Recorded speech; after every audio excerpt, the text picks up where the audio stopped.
Hi, everyone. My name is Dustin Miles, and I'm with Momentum Multifamily. Super excited to have Chris. I'm gonna butcher your last name. I'm so sorry. so, anyways, yeah, I've known Chris for a few years, and excited to have him on the show. So, Chris, I'll let you kind of introduce yourself and let us know how to pronounce your last name too. So, Hey, Dustin, thank you so much for having me. Very pleasured, very grateful to be here. I'm Chris Bystriansky. I've known Dustin since probably about 2018, and I got involved in that's when I got involved in multifamily. I've been in a corporate world for about 15 years before that. I'm an attorney. I worked in the commodity business at major energy companies in Houston, and 2018 started getting involved in multifamily. In 2019, I left my corporate role to focus full time on real estate and invested in about 14 properties across Texas, Georgia, and Florida. hmm. Wrote a couple books and recently relocated from the Houston area to Orlando, Florida. So trying to open up some new markets, get some boots on the ground here, and enjoying the weather and activities with my family.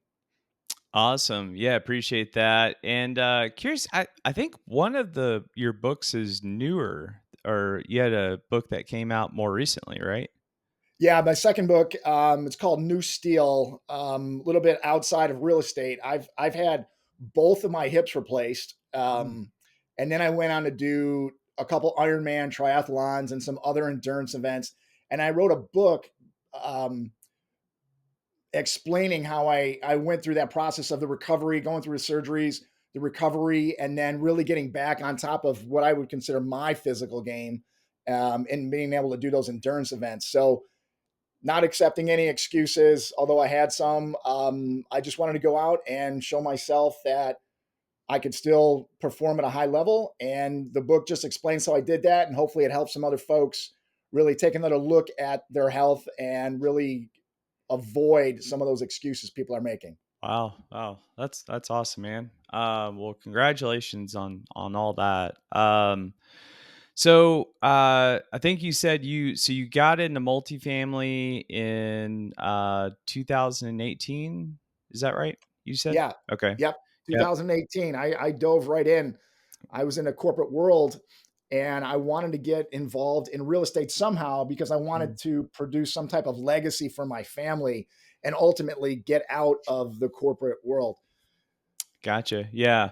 And so yeah, I know you mentioned I think you said you're in 14 deals. Just curious, where, you moved to Orlando from Houston to, really big both, big multifamily markets. So kind of where you I guess have you invested and where you kind of looking to invest kind of moving forward? All my stuff right now is in Texas. Everything that was in Florida and Georgia already sold, went full cycle.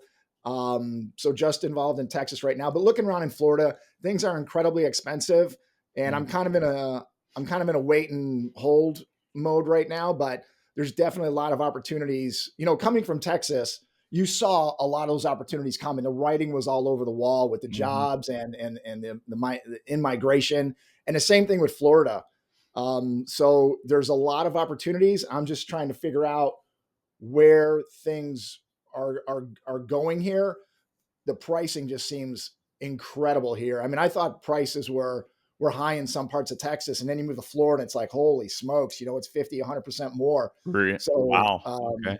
yeah, but just trying to get a feel for the different areas and where the path of progress is. Hmm. Got it. And when did you move to Orlando? So what? It's we're 2024 now, summer of 22. Oh, wow. Okay. All right. Yeah, Coming up so I've on been here 2 about a years. year and a half. Yeah. Okay. Good deal.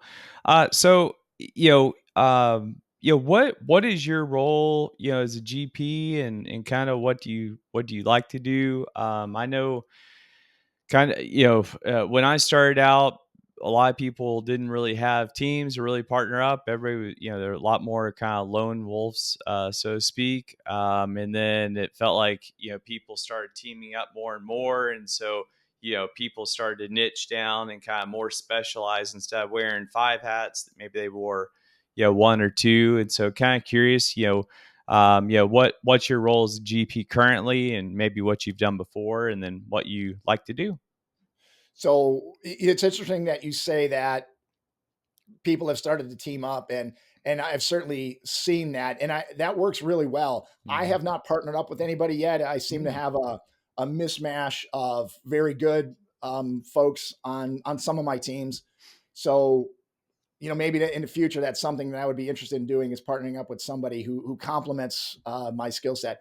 mm, I am an attorney by background, so I love looking at the documents. I love details. I also have an MBA, so I love the financial part of things. hmm. So, in an ideal situation, I would do that. But I also love being in front of folks and doing some of the sales and presentations and investor communications. So I'd love to do all of that stuff. As far as what I have done, a GP on 3 deals.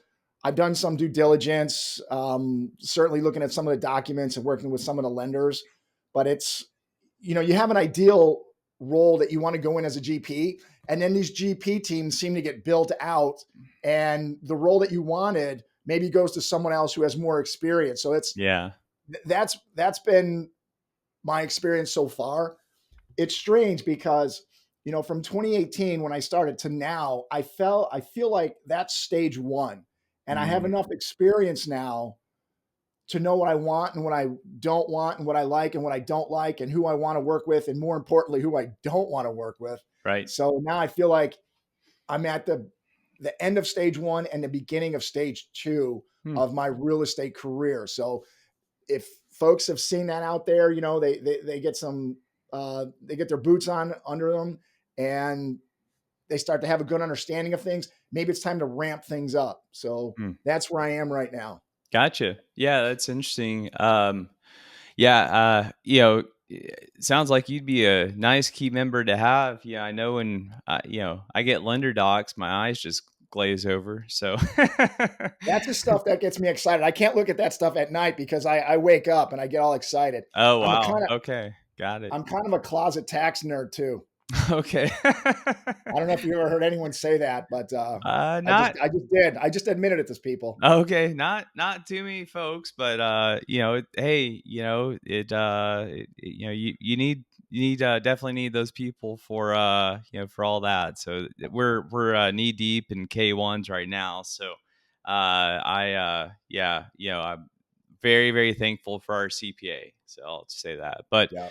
um well, kind of, and I don't, you have a very interesting background, I think, compared to a lot of people, given your law experience and MBA. So kind of, little different worlds, but you kind of have a lot of, interesting experience. So, and that might be kind of what, sets you apart, but just kind of curious if there's anything that we're both in a bunch of the a lot of the same circles, know a lot of the same people, and and frankly a lot of investor lists with that throughout Texas are probably fairly similar too. And so just kind of curious if there's anything that you can think of that kind of sets yourself apart from others. I know for us, like we do, do meetups and webinars and things like that, trying to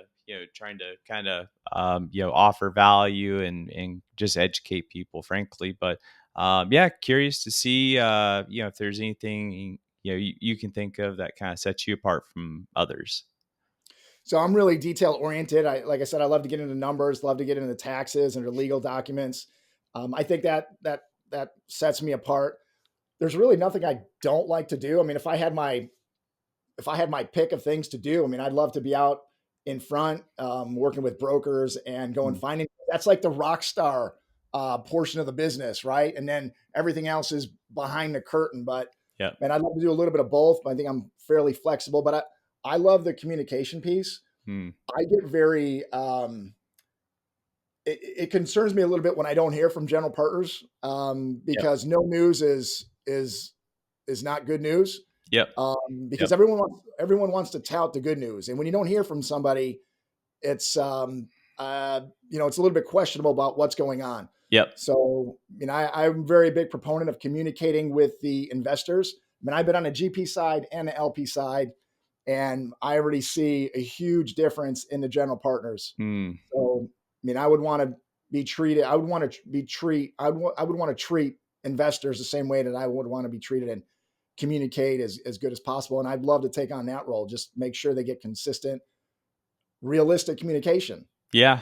Yeah. No, no, I like that. Yeah. I've had, I'll, and you've probably had similar because I mean, I've, not as much anymore, but I used to LP a little more with other people in the past just to, just to, kind of get some funds out there and maybe kind of see, what they do too, just to learn and try and get better and all that. And, I've had some really good experiences and then I've had some others where I'm like, yeah, the return was pretty good, but man, I couldn't get a hold of you, or I just had no hard questions, just a few kind of easy softball questions, and and I'm okay. Like I'm not oh you have to get back to me within a certain amount of time, but but it feels like if people aren't getting back to me in a few days, like that's or well, frankly, not at all. So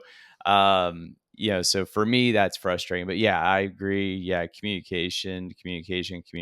So um well Yeah. kind of curious and what you're looking for in a deal, and maybe maybe that criteria is changing a little bit with the environment, things like that, but yeah, just kind of curious what your thoughts are and what your buy box is. Yeah. It's, my buy box is probably similar to a lot of other folks, and the evolution of the investor seems to be parallel to what I'm going through. We used to look for 60s and 70s and some 80s products, value Hmm. add, something you could improve half the units and flip it in 2 to 3 years. Yep. I'm I did that, and I'm no longer interested in the older product. I want something newer, um, going after a different class of tenants and different locations. So a little bit higher end that I'm looking for. And I think the holds are longer. I think we're in a long term hold environment. The value add days, I don't know. I'm not so confident in that anymore. Hmm. I would rather be looking for something relatively newer, post 2000 construction in a great area Yep. that can be rehabbed and brought in an equivalent tenant that's already there and raise the rents a little bit depending upon the market. Yep. But I think there's got to be other things going on in the properties going forward. It used to be you buy something and you rehab it a little bit, you improve the NOI a touch, and then you wait for that cap rate to compress, and then you make out these massive distributions, and everyone's happy. Yep. I don't think we're in that world anymore, and I don't think we're going to be in that world for a while. Ye- So I think it's all operations now, and I would rather be operating something that is in a good location that can be full of quality tenants. yep. I'm willing to pay extra for that. Yeah. No, no, I agree quite a bit. I mean, I started, similar, bought a bunch of older stuff and the biggest kind of question mark, for me, well, probably two or three, but one of the biggest question marks is, at least in DFW. I mean, we sold a '60s deal, well located, actually, good schools and all that. But it was a '60s chiller deal. And we sold it in 21 for a 4.5 cap.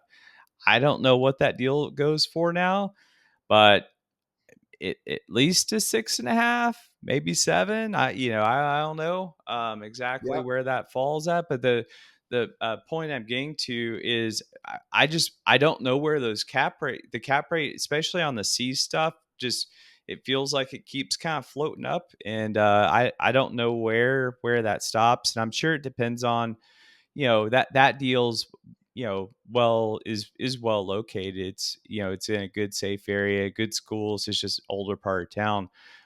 So it's a good deal, but there's some other parts of town, older, that are kind of tougher and kind of you have higher delinquency and higher in more bad debt and things like that. And so I just don't, I don't know where cap rates are going to end. And then, and I'm sure you guys are seeing it even more in Florida is the C class stuff is being hit disproportionately on insurance compared to the newer stuff. Like our portfolio in Houston, we're paying everything. We're paying sub 1,000 per door, but it's all 2,000 newer. Yeah. Kind of to your point. So, anyways, but Yeah, um, and I think that the pandemic kind of changed my perspective a little bit too on the older mhm. stuff. It just seems that, we were a little too reliant on government funds to make ends meet, and whether or not those government funds would come and the process would run smoothly was a big question mark. Yep. Um, I I, I really like the stuff that people could work from home. They have Mhm. jobs. They're either working from home or they're retired, and they're not worried about a pandemic so much because they have a fixed income. Yep. So or they have cash set aside. So my client base or my tenant base has evolved over time. Yep. I agree. So that it's funny you say that. So it was about COVID, had more time on our hands and all that. And we're like, we should, because we had a 60s deal. We just had an LOI accepted the week that COVID kind of kicked off and all that. And anyways, we told them, we're like, hey, time out, pause, we don't know what's going on. And so I'm glad we didn't end up getting into that. And so at that point we just did more and more research, and that's when we kind of, to your point, started looking at newer stuff. We're like, man, this, we want people that can work from home. We don't want people that are necessarily reliant on having to go outside of the home to bring in income. So yeah, sounds like same thought lines for sure. Yeah, and that's a totally different property, right? Yeah. Oh yeah. Yeah. Yeah. That's a It's that's funny. a I can't remember. I'd have to go back and look. We were definitely paying about for a C deal. It was well located. It was in HEB, which is a good part of DFW. We were paying 100 a door, maybe north of that, but we bought a 2012 deal in Houston for 129 a door. And I'm like, wow, well, yeah, yeah. we like that. So, Yeah, and uh, if people can work remotely, what's the difference, right? right, I mean, I think we're going to come to the point, and maybe we're there already, where you start looking in markets that were not on our radar 2 years ago. Because they have few natural disasters, the insurance is cheap, it's a quality living situation, and people can work remotely. So I don't know where that is, right, um, but it's certainly not in some of the markets that I've been looking in. But if it's maybe it's in the Midwest, maybe it's somewhere else. Um, but if people can make that income, have a good quality of life, and not worry about where their job is located, boy, that opens up a lot of different markets, doesn't it? yeah, yep, yep, for sure. Um, Well, I know you probably get some interesting questions from LPs. I know we do. I've had one LP. Was like, well, what if you get run over by a bus? We've had some LPs that they're like, what especially the newer guys are like, hey, what should I be asking you? Just because they haven't been in the game long enough and things like that.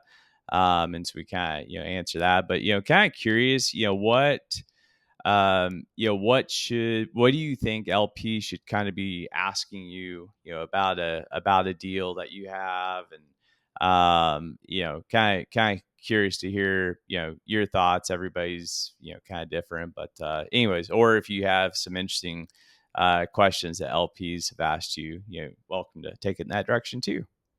Yeah, I have a different take on it. When I look at a deal now to invest in, and I've learned this because I've been burned a couple times. I've had some great success as an LP, and I've had some bombs as an LP. Oh. And to me, it has nothing to do with the property. It has nothing to do with the analysis. It has Hmm. nothing to do with anything financial. Nothing analytical. It has everything to do with who the hell is on that GP team and Mm. who is the property management company, and specifically who's doing the job on site. Yep. That is the only thing I care about going forward. Yep. I don't care about cap rate. I don't care about rents. I don't care about occupancy because all that stuff, the occupancy can be fixed with the right people. Yep. So when I see a GP team, my first question is, who's making the decisions and how are they qualified? And how big is this GP team going to be? Right. And who has all the input here? And do these folks have qualified experience to salvage this property if something goes wrong? Mm. 5 years ago, any monkey could have bought a property and turned it around with a great return because of the cap rates Yep. compressing. Yep. Well, now it's operations. You need to have your eyes on that property and your head in that property. Yep. So I see folks who they have their full-time job and they're also trying to be lead GP. Yep. I'm not really sure that's a quality situation. So when I look at a deal, who's on that GP team and how involved are they? Yep. And who's making the decisions? So my advice to any LPs who are looking around for potential deals, who is running that deal? That's the first question that I would ask. Yep. Yep. Yep. Yep. Yeah. Yeah, for sure. Yeah, we always tell people, look at the sponsor, and kind of, to your point, who's running the deal. So, Yeah. And get references for that sponsor. Are they out in public? Do they have meetups? Do they, I don't want to use the term track record because 5-6 years ago, it was very hard to have failure after failure after failure. Yep. Because the decompressing cap rates or the compressing cap rates. But what has the experience been for other limited partners? Are they getting good communication? Do they get their questions answered? The return, yeah, of course that's important, but what was it like working with that general partner? And if there's no background, maybe find somebody where there is a background. Maybe find somebody who does do meetups that you can go ask questions, who has a reputation to lose. Yep. That's what I'm focused on more than the analytics, because if you take the wrong sponsor team, they'll make those analytics look however good they want them to make. Yeah. However good they want them to look. So you got to find the general partner team first and then let them bring quality deals, not the other way around. Yeah. It's kind of like you've never seen a bad resume. So, Right. Yeah. anybody can change some numbers, make everything look good. So, um, kind of curious, I know there's, some things I really like about multifamily, some things, I'm not a big, the tax prep and all that's not the most fun thing in the world. It's just, paperwork, but I like the outcome that comes from it too. So there's that, but, just kind of curious if there's, anything about multifamily that, that you really like, that really enjoy. And, obviously, if you were able to, kind of step away from your job and this is, your focus, then there's, probably plenty of things there, but just, curious about your thoughts there. I love the concept of the mailbox money and that a business can be growing without me as a limited partner doing much. Yep. I'll do my due diligence up front, but other than that, I set the wheel in motion and it goes. And I've got some situations with mailbox money now, and it's fantastic because I'm not doing anything. And it's a hard asset, meaning you can physically go and touch it compared to, the stocks, bonds, and mutual funds, which have a lot of inputs. And I was able to understand multifamily. There's a lot of complex financial stuff with the markets that I don't understand that well. Yep. So I like to stay with generally what I know. So these are couple of reasons why I like multifamily. Number one, I understand it. Number two, I like the mailbox money. It's a personal business, between the general partners and the tenants. You get to help folks. You can scale it. You have one success and you just repeat. Yep. There's also this element of being like a puzzle or a treasure hunt, right? So you can go out and you can hunt for properties and try to find something, and 99% of them are dogs, and you don't pursue them. And then there's that one that's really exciting. So it's the thrill of the pursuit of of getting a quality property and then being able to turn around and have good returns for investors. But on the flip side, it's stressful too, right? Because if you're responsible for money, then that's kind of always weighing on one's mind. Yep. Yep. Yep. For sure. Yeah, I know for me, I don't know. I like chasing deals a lot. That's fun. Love, I really do like talking to investors and kind of, walking them through everything. And honestly, kind of like to, give them, hey, it's not all rainbows and unicorns. There's, it can also be kind of messy too. So, um, but let's see. And then, I know the answers to this question, but are you? I think you started out in a mentoring program, and then what does that journey for you look like now? Are you in any different coaching or mentoring programs, or what does that look like? Yeah, I did join a mentoring program for the relationships and the education. And I don't think I would have moved forward without doing that because there's a lot of money at stake. And just having that, I don't know if it's necessarily hand holding, but really knowledge in a concentrated form that was relevant to my investment goals. So, yes, I did join a mentor program and met a lot of great folks. I used to be a lot more active in it. I'm not so active anymore. I think I have a pretty good footing and I have a network. I know who to reach Mm. out to now. And that's really the evolution of a lot of folks who join these programs. They go in and get that quick shot of experience over several years Yep. with coaches and education. And then they're able to leave the nest, so to speak. Yep. And I think that I consider that a success, right? Yeah. So Yeah. you can go in, get a great experience, learn who all the folks who are involved, you get all the contacts, and then you can move on and help other folks too. I mean, how many people have been in these mentoring programs and then spin off and go in and influence and help thousands and thousands of other people? That's a success for everybody. Yeah, yeah, no, I like that too. Yeah, and it's even when you leave, it's one of those things. I mean, and most of the people, I mean, I know you're big into, self development, self improvement, and all that. And just because you left the mentoring program or coaching program, like your things evolve, and so I started out in lifestyles, then some rocks, then and now I'm in a few different programs that are they're non real estate related. It's more of just I want to be a better human. So Yeah. I, uh, yeah, I love that. I love that growth, right? You start in a very specific set in real estate, and then you gain your footing in there. And then, okay, how can I increase this and scale this and develop my own personal growth more, whether that's in real estate or not? And a lot of times you have to look outside of that to people who are bigger than just real estate. yep. So I love that. I've also been involved in a couple other coaching programs and mentor programs, and they've helped just as much as the Mhm. original real estate one I was in. Yeah, yeah, for sure. You know, uh, and maybe your favorite book is one of your own books, but do you have any favorite podcasts or books that you'd recommend, and especially if there's maybe a book or a podcast that you've listened to or read more than once?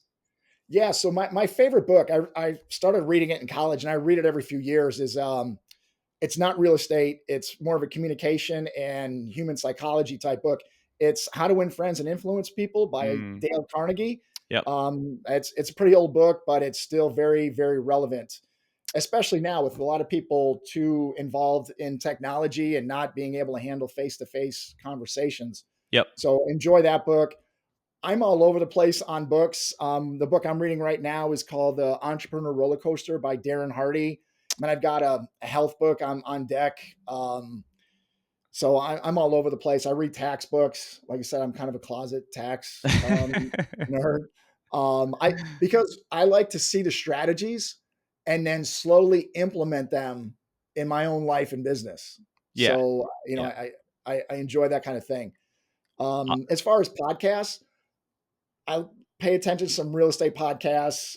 This one I'm sure is going to do very well. So congratulations on this. Thank you. Personal development, legal stuff, tax stuff, marketing podcasts. So like you, I've gone outside of real estate after being involved in that first mentorship. I've reached outside of the real estate to really help myself grow and to think differently and to really bring in different best business practices into my real estate. Awesome. And then, kind of, I don't know if you have certain goals for this year or the next few years, but kind of curious to see where you see yourself in your business, and do you see yourself staying in Orlando or kind of moving somewhere else, or just what was life for your for you and your family and your business look like? So we moved to Orlando. I've got two little girls, and we love all the different activities and pretty good weather year round. Um, Arguably, some people say a little too hot in the summer. I'm coming from Houston, so I think it's balmy in the winter here or in the summer. So we'll probably stay here. We love the school that the girls are in, so we're kind of anchored here. Oh, cool. And as far as business, there's this evolution in real estate. A lot of people go through. They start doing 60s and 70s properties value Hmm. add, and then they get to the 2000s, 2010s, and then they take that next jump of developing. I would like to develop something small. Yeah. I think that's where the value is going forward. Everything is priced so high. I think if you really want to capture some value and help out some folks, there's a lot of opportunities for existing if you buy right, but I would like to get into more development. I'm launching some online courses to help more folks in real estate and in endurance events. So I'm focused on that now. But Hmm. later on in the year, I'm going to really get back into real estate and digging my heels in on a development project and maybe some other LP investments. Got it. Okay, cool. And then kind of the last thing is, what sort of advice would you give for, I'm sure you get your investors, some of them probably ask, hey, I want to be a GP. What does that look like? So just curious if you have any advice for those folks. Yeah, GP, it sounds great all the time, but it's not necessarily great all the time. Know who your partners are. Yeah. I would say that. Know your partners. I've been burned more times by other general partners than I have by an actual property. So Oh, wow. know the people. Know the people. Wow. I've also been help. I've had great general partners as well, Yeah. whether I'm an LP or a GP. So get to know the other general partners and don't just jump on a deal as a general partner when it's offered to you. Yep. Yep. Understood.